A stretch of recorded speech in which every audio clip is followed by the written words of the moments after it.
is up, guys? Legend Crazy back with another MultiVersus video. And before I start the video, I just want to say thank you for all the support on the last two videos. They mean a bunch. But yeah, today, as per a few of you, I think it might have been two people, maybe three people, that requested they wanted Finn's perks to be done next. And luckily for me, uh, he's on the free rotation. So yeah, it turns out I only bought a few fighters, so we'll do that. But let's get into the training screen so we can select his perks. I don't know why it does that. I gotta reset it real quick. There we go. Okay, so I believe everyone has this 5% boost now, which is it's honestly not bad. It's really not bad. All right. So we already know what that one is. Let's do going out of business. All of items in Finn's shop are discounted by 200 gold for 10 seconds after Finn's ally is rung out. The discount is also active after Finn reaches 100 damage. So, as a solo player, you're looking just about at 100 damage, then you'll be discounted. Or you're looking at backpack strength. Finn's backpack attack deals more damage and knockback based on the coins he's holding, but he also loses more coins when he attacks with his, I believe it's his backpack at the bottom. I personally think this one's the best. Obviously, we know Finn relies heavily on the backpack. I mean, one of his best moves is the spinning backpack motion. I'm just gonna call it the backpack spin, right? And then I'd probably say well-rounded, and then going out of business. Keep in mind though, we're gonna touch back on going on business in a different aspect, right? So for the first ability, we have here purest of motivations, 15% damage boost for 10 seconds after an ally is rung out. Doesn't affect a 1v1 solo. That's what we're kind of just talking about. That's flammable dock if your team also selects this perk. Okay. Your team can melee an enemy after hitting them with a projectile to ignite them. I don't think he has many, if any, projectiles to throw. If it does, it doesn't really utilize it a lot. And I was testing out all the controls earlier, and I was not finding anything with that. Sturdy dodge. Your team gains armor for 1 second after parrying a projectile. Stronger than ever, your team receives armor for 2 seconds after respawning. Snowball effect. Your team gains 7% damage boost against enemy with the highest damage. And 1v1, that's just whoever you're facing. Protective momentum. Your team gains a projectile shield after running on the ground in the same direction. Press the advantage. And why is it auto scroll? Stop! Your team applies a stack of weaken when knocking back an enemy that is below 125 damage.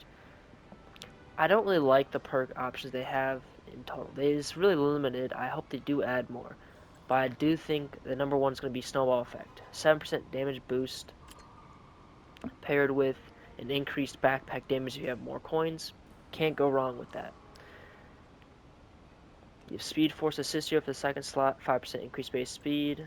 Troll Tactics, Last Stand, at least 100 damage.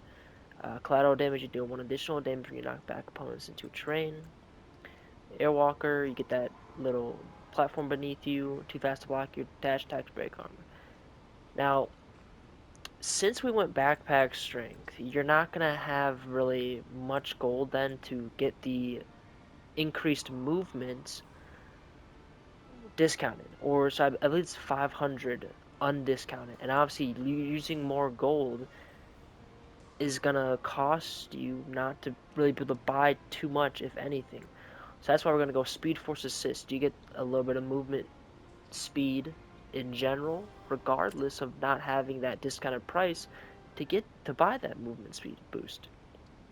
I think it's kind of, you almost get a little bit of that at the cost of getting damage and damage there. Last set we have here, we have Pugilist. I still don't know how to say it.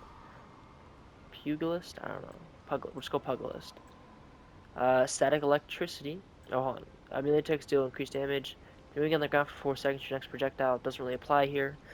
Second wind beneath your wings. You refresh all air abilities that ring at an enemy. Clear the air, parrying any projectile will reflect it. Armor killer. Hitting an armor enemy will briefly stop them from using armor. Armor crush. Your fully charged attacks break armor.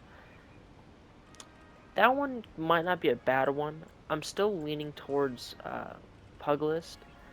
Your melee attacks deal increased damage. I don't think you can go wrong with this. And it's not a bad setup in general. You're going to have increased backpack damage here. 7% increased melee damage. Here, I believe it is correct. Nope, just damage boost in general. Increased damage there. So if you're using a backpack, all these are going to take into effect. If you're not, you're still going to have these two take into effect. And then you're also getting a speed boost that you would probably end up buying if you had the discount regardless. So I think it's a quite a good set. I do think given what the options are, I think it's one of, if not the best.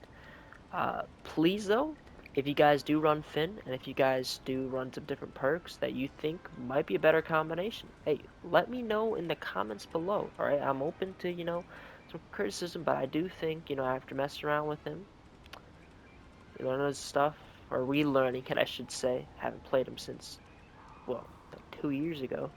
But relearning him and stuff. I think these are the abilities given from what is available. Um, that are the ideal abilities. So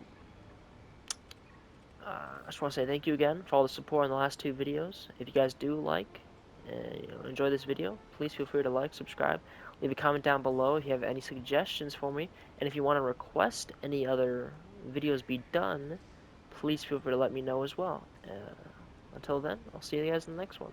Peace.